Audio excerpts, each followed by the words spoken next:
LAC पर भारतीय और चीनी सैनिकों के बीच झड़प हुई। गलवान घाटी में कर्नल समेत 20 भारतीय जवान शहीद हो गए। सेना का आधिकारिक बयान सामने आया। भारतीय सैनिकों के साथ झड़प में चीन को भी भारी नुकसान। एनआई के मुताबिक खूनी झड़प में 43 चीनी सैनिक हताहत हुए हैं। भारत चीन सीमा पर 45 साल में पहली बार बहा खून। इससे पहले 70 के दशक में फायरिंग में 4 जवान शहीद हुए थे। एलएसी पर खूनी टकराव को लेकर संयुक्त राष्ट्र ने जताई चिंता। भारत चीन से संयम बरतने की अपील। अमेरिका की भी दोनों देशों के बीच बढ़े तनाव पर पैनी निगाह। एलएसी में चीन के साथ झड़प पर विदेश मंत्रालय का बयान। कहा, लड़ाई चीन ने शुरू की।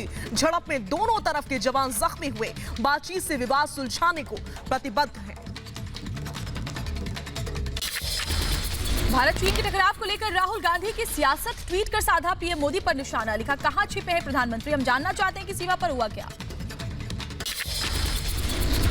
जवानों की शहादत पर बोले कांग्रेस नेता अधीर रंजन चौधरी, चीन से बदला ले मोदी सरकार ताकि वो फिर ऐसी हिम्मत ना कर सके। जवानों की शहादत पर केंद्र सरकार पर कांग्रेस हमलावर। रणदीप सुरजेवाला ने कहा, ऐसी घटनाएं स्वीकार नहीं। प्रधानमंत्री नरेंद्र मोदी और रक्षा मंत्री राजनाथ सिंह चुप्पी तोड़े। पीएम मोदी के साथ गृह मंत्री अमित शाह की बैठक हुई। करीब 3 घंटे तक चली बैठक। विदेश मंत्री जयशंकर ने एलएसी के हालात पर दी डिटेल जानकारी। खूनी झड़प पर रक्षा मंत्री राजनाथ सिंह के घर हाई लेवल मीटिंग हुई। सीडीएस आर्मी चीफ नरवणे के साथ एलएसी के हालात पर चर्चा की गई। आर्मी चीफ एमएम नरवणे का पठानकोट दौरा रद्द हुआ। गलवान घाटी में झड़प के बाद से बदला फैसला। लद्दाख में एलएसी पर हालात को लेकर भारत और चीन के बीच सैन्य अफसरों की बैठक हुई। दोनों देशों में अलग अलग स्तर पर बातचीत हुई। लद्दाख में भारत चीन के बीच तनाव बढ़ने के बाद से हिमाचल प्रदेश में अलर्ट है। चीनी सीमा से सटे किन्नौर और लाहौल स्पीति जिले में चौकसी बढ़ा दी गई है। उत्तर प्रदेश के वाराणसी में चीन के खिलाफ प्रदर्शन। लद्दाख में चीन की हरकत से फूटा लोगों का गुस्सा। चीन के खिलाफ की जमकर नारेबाजी। देश भर में चीन के खिलाफ फूटा लोगों का गुस्सा। कानपुर में चीनी राष्ट्रपति का पुतला फूंका गया। सैनिकों की शहादत का बदला मांगा। उत्तर प्रदेश में चीन के खिलाफ प्रदर्शन। बहराइच में समाजवादी पार्टी के कार्यकर्ताओं ने चीन का पुतला फूंका। चीन की हिमाकत का विरोध। भोपाल में चीन के खिलाफ सड़क पर उतरे लोग। चीनी सामान को जलाकर विरोध जताया। गुजरात के अहमदाबाद में राष्ट्रपति शी जिनपिंग के खिलाफ लोगों का फूटा गुस्सा। चीन के खिलाफ नारेबाजी की गई। चीन के साथ सीमा पर तनाव का झारखंड में असर। दुमका से लेह जाने वाली श्रमिक स्पेशल ट्रेन को अंतिम वक्त में रद्द कर दिया गया। 1600 मजदूर बीआरओ के लिए सड़क निर्माण करने वाले थे। ताइवान का चीन को मुंह तोड़ जवाब। ताइवान ने चीन के विमानों को खदेड़ा। चीन ने की थी घुसपैठ की कोशिश। तेलंगाना के सूर्यापेट में शहीद कर्नल संतोष बाबू के घर में मातम माहौल है। मातम का माहौल है। बेटे की शहादत पर परिवार को गर्व है। चीन से झड़प में शहीद हो गए थे। देश में कोरोना मरीजों का आंकड़ा 3,54,065 पहुंच चुका है। कोरोना से अब तक कुल 11,903 लोगों की जान जा चुकी है। देश में 24 घंटे में कोरोना के 10,974 नए मामले सामने आए। कोरोना से अब तक 2003 लोगों की जान चली गई है। कोरोना पर प्रधानमंत्री मोदी की मुख्यमंत्रियों के साथ बैठक का दूसरा दिन आज है। देश में लॉकडाउन नहीं बढ़ने के आसार हैं। छूट का बढ़ सकता है दायरा और ज्यादा। पीएम मोदी के मुख्यमंत्रियों के साथ बैठक। कोरोना के मौजूदा हालात पर चर्चा हुई। वीडियो कॉन्फ्रेंसिंग के जरिए सभी मुख्यमंत्री जुड़े। प्रधानमंत्री मोदी ने मुख्यमंत्रियों के साथ बैठक में कहा, एक एक जिंदगी कीमती है। दूसरे देशों के मुकाबले भारत में कम मौतें हैं। कोरोना से किसी की भी मृत्यु दुखद है। हमारे लिए किसी एक भारतीय की भी मृत्यु असहज करने देने वाली है। पीएम मोदी का देशवासियों से अपील, बिना मास्क घर से बाहर ना निकले। थोड़ी सी लापरवाही खतरनाक साबित हो सकती है। मास्क या फेस कवर, उस पर बहुत ज्यादा जोर देना अनिवार्य है, आवश्यक है। बिना मास्क क्या फेस कवर के घर से बाहर निकलने की अभी कल्पना करना भी सही नहीं है।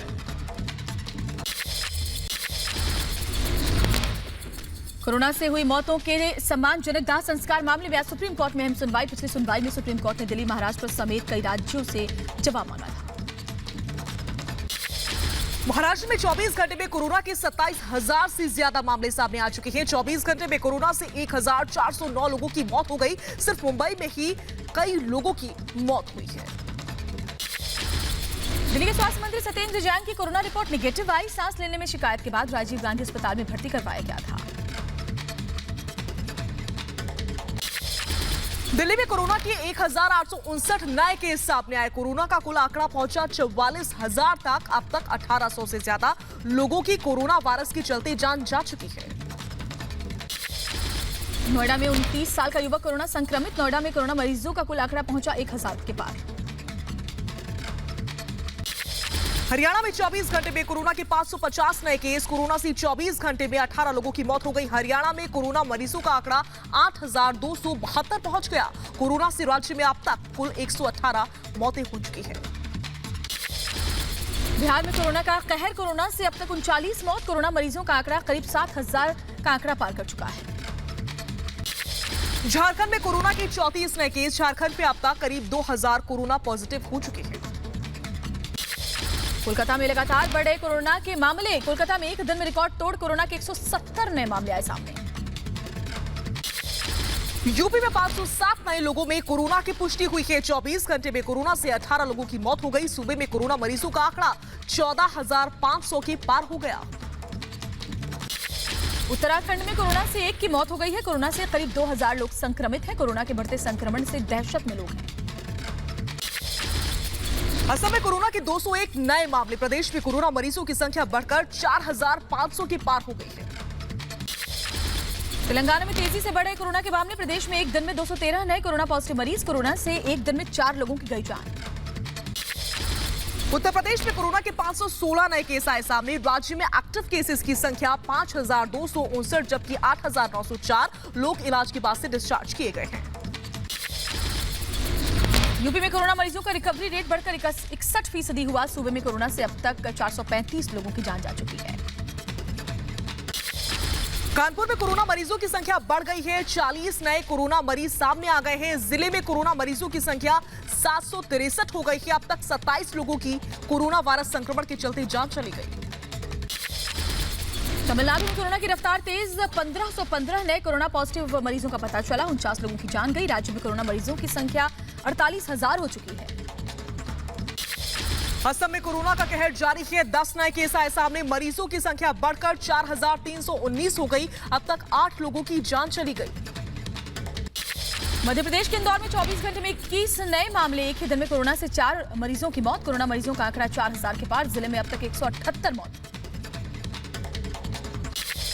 राजस्थान में कोरोना के 235 नए मरीज आए सामने। कोरोना मरीजों की संख्या 13,000 के पार हुई। अब तक 308 लोगों की कोरोना से मौत हो गई।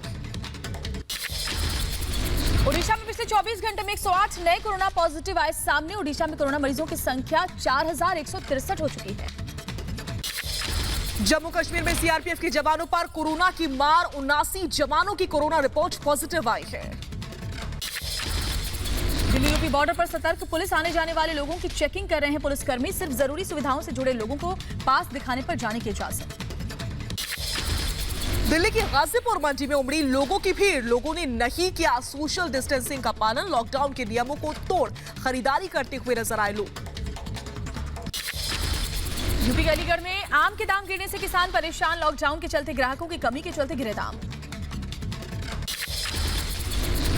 आईआईटी हैदराबाद के छात्रों ने बनाई कोविड-19 टेस्टिंग किट। इस किट के जरिए काफी कम कीमत में टेस्ट का दावा है। सिर्फ 20 मिनट में आएगी रिपोर्ट। अयोध्या में पुलिस ने लॉकडाउन तोड़ने वालों के खिलाफ की कार्रवाई। सरयू घाट पर स्नान कर रहे लोगों को सजा दी गई। युवा अकाली दल के स्वागत में अकाली कार्यकर्ताओं ने उड़ाई सामाजिक दूरी की धज्जियां। कई समर्थक यहां पर बिना मास्क के ही नजर आए। बेंगलुरु में कोरोना के चलते बैंक्वेट हॉल, मैरिज होम कारोबार पूरी तरह से चौपट है। शादियों के सीजन में जहां मैरिज होम की बुकिंग नहीं मिलती थी, वहां सन्नाटा पसरा हुआ है। रामेश्वरम में की गई खास पूजा अर्चना, देश में कोरोना से राहत के लिए किया गया पूजन का आयोजन। राजस्थान के जोधपुर में 150 ट्रेनों के कोचेस को बनाया जाएगा आइसोलेशन वार्ड। कोरोना मरीजों के बढ़ते आंकड़े को देखते हुए ये फैसला लिया गया। श्रीनगर में शुरू हुई चेरी की खेती, लॉकडाउन के लगभग 3 महीने बाद आखिरकार शुरू हुआ चेरी का कारोबार। ओडिशा के खुर्दा के क्वारंटीन सेंटर में मनाया गया रजा फेस्टिवल। रेस्क्यू टीम ने प्रवासी लोगों के साथ मिलकर मनाया रजा त्योहार। पालघर केस में उठी सामाजिक संगठनों की आवाज, विवेक विचार मंच ने कहा सुनियोजित ढंग से साजिश रची गई, पुलिस के साथ थे एनसीपी लीडर्स। कांग्रेस के हमले के बाद शिवसेना की सफाई, संजय राउत ने कहा नहीं कसा कांग्रेस पर तंज। शिवसेना के मुखपत्र में कांग्रेस पर साधा गया था निशाना। बीजेपी नेता राम कदम का उद्धव सरकार पर निशाना, कहा तीनों दलों को अपनी कुर्सी की चिंता है, इनके आपसी झगड़े से मुंबई कोरोना के मामले में चीन बन चुका है। दिल्ली हिंसा मामले की सुनवाई के लिए दिल्ली हाई कोर्ट ने बनाए 4 नए कोर्ट। ककड़ुमा कोर्ट से 4 अलग कोर्ट का गठन किया गया। प्रवासी श्रमिकों को रोजगार के लिए आयोग के गठन को मंजूरी मिली, योगी कैबिनेट बैठक में यह महत्वपूर्ण फैसला लिया गया।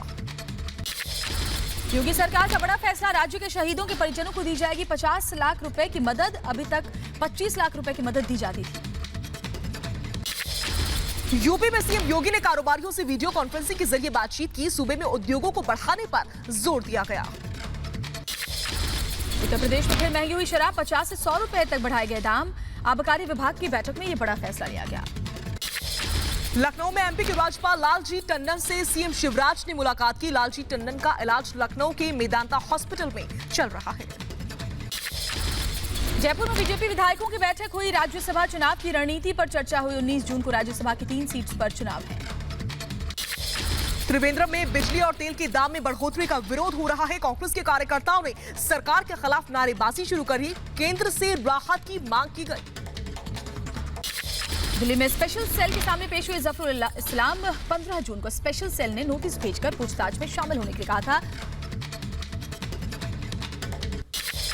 यूपी कांग्रेस अध्यक्ष अजय कुमार लल्लू को हाईकोर्ट से राहत। अजय कुमार की जमानत मंजूर हो चुकी है। 20 मई को आगरा पुलिस ने गिरफ्तार किया था। ग्रेटर नोएडा में ऑटो पार्ट्स के गोदाम में लगी भीषण आग। घंटों की मशक्कत के बाद दमकल कर्मियों ने आग पर काबू पाया। आग लगने की वजह साफ नहीं। राजस्थान के पाली में प्रेम प्रसंग के चलते बर्बरता हुई, युवक और उसके परिवार के साथ मारपीट हुई। पुलिस ने 6 आरोपियों को गिरफ्तार किया है। यूपी के रामपुर में मामूली विवाद में 2 पक्षों में जमकर झड़प हुई। दोनों पक्षों में जमकर चले लाठी डंडे, मारपीट का वीडियो सोशल मीडिया पर वायरल। दिल्ली से सटे नोएडा में 2 गुटों में हिंसक झड़प हो गई, कई घायल हुए। इस दौरान मामले की जांच में पुलिस जुटी हुई है। आंध्र प्रदेश के श्रीकाकुलम में कुएं में डूबने से 2 बच्चों की मौत। खेलते खेलते कुएं में गिरने से यह हादसा हुआ। परिवार में कोहराम मचा हुआ है। यूपी के गोंडा में देखिए किस तरीके से धातु की 3 मूर्तियों से एक मूर्ति तालाब से बरामद हुई है। 2 अन्य मूर्तियों की खोजबीन भी जारी है। फरवरी में राम जानकी मंदिर से चोरी हुई थी मूर्तियां। बिहार के मुजफ्फरपुर में कोरोना के साथ इंसेफ्लाइटिस का कहर। 2 सगी बहनों की मौत से प्रशासन में हड़कंप। अनामिका शुक्ला मामले में गिरफ्तार 3 आरोपियों को एसटीएफ ने गोंडा पुलिस को सौंप दिया है। आरोपियों को मेडिकल चेकअप के बाद से कोर्ट में पेश किया गया। हरियाणा के अंबाला सेंट्रल जेल में 2 कैदियों ने खुदकुशी कर ली है। आत्महत्या करने वालों में से एक हत्या की और दूसरा चोरी की सजा काट रहा था। आंध्र प्रदेश के विशाखापट्टनम में घूस लेने के आरोप में राजस्व अधिकारी की गिरफ्तारी हुई। किसान से 14,000 रुपए रिश्वत लेने का आरोप है। लखनऊ में वीवीआईपी गेस्ट हाउस की दीवार पर लगाए गए विवादित पोस्टर। यूपी में 69,000 सहायक शिक्षक भर्ती और पशुधन विभाग में टेंडर घोटाले को लेकर ये पोस्टर लगाए गए हैं। आंध्र प्रदेश के नेल्लूर में रेत की टीलों के नीचे मिला भगवान नागेश्वर स्वामी का मंदिर। 80 साल पहले रेत के नीचे दबा था मंदिर। ओडिशा के नयागढ़ की महानदी के नीचे मिला 500 साल पुराना मंदिर। 150 साल पहले आई बाढ़ में डूब गया था ये पूरा गांव। बढ़ते हैं आगे। दुनिया में कोरोना से 4,40,000 से ज्यादा लोगों की मौत अब तक हो चुकी है। अब तक 81 लाख से ज्यादा लोगों को कोरोना वायरस का संक्रमण हुआ है। वहीं 42 लाख से ज्यादा मरीज अब तक ठीक हुए। अमेरिका में कोरोना मरीजों की संख्या 22 लाख के करीब। कुल मृतकों का आंकड़ा 1,18,000 के पार। रूस में नहीं रुक रहा कोरोना का कहर, 5,45,000 के पार पहुंचा कोरोना संक्रमितों का आंकड़ा, 7,000 से ज्यादा लोगों की जान चली गई। ब्राजील में 8,91,000 के पार कोरोना मरीजों की संख्या, 44,000 से ज्यादा लोगों की मौत हो चुकी है। ब्रिटेन कुल आंकड़ा 3 लाख के करीब पहुंच गया है। अब तक कुल 42,000 लोगों की कोरोना वायरस संक्रमण के चलते जान जा चुकी है। अमेरिका में सबसे ऊंची हनुमान जी की प्रतिमा को स्थापित किया गया। 25 फीट लंबे इस प्रतिमा का वजन 30,000 किलो है। प्रतिमा को भारत में बनाया गया और शिप के जरिए अमेरिका भेजा गया। स्पेन में कोरोना मरीजों की संख्या बढ़कर पहुंची 2,91,000। कोरोना से अब तक 27,000 से ज्यादा लोगों की जान जा चुकी है। इटली में 2.5 लाख से ज्यादा कोरोना मरीज, अब तक 34,000 से ज्यादा लोगों ने अपनी जान गंवा दी है। ब्रिटेन के प्रधानमंत्री बोरिस जॉनसन ने की वैज्ञानिकों की तारीफ। वैज्ञानिकों ने कोरोना से मरने की संभावनाओं को कम करने के लिए नए उपचार का आविष्कार किया। 25 जून से लोगों के लिए खोला जाएगा पेरिस का एफिल टावर। सीमित लोगों को ही मिलेगी जाने की इजाजत। सिर्फ पहली और दूसरी मंजिल पर ही जा पाएंगे लोग।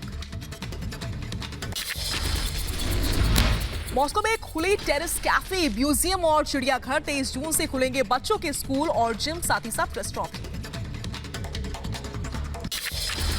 फ्रांस में प्रदर्शन के दौरान स्वास्थ्य कर्मियों में झड़प, पुलिस ने दागे आंसू गैस के गोले। स्वास्थ्य कर्मियों के वेतन में बढ़ोतरी और स्वास्थ्य विभाग में ज्यादा निवेश की बात है।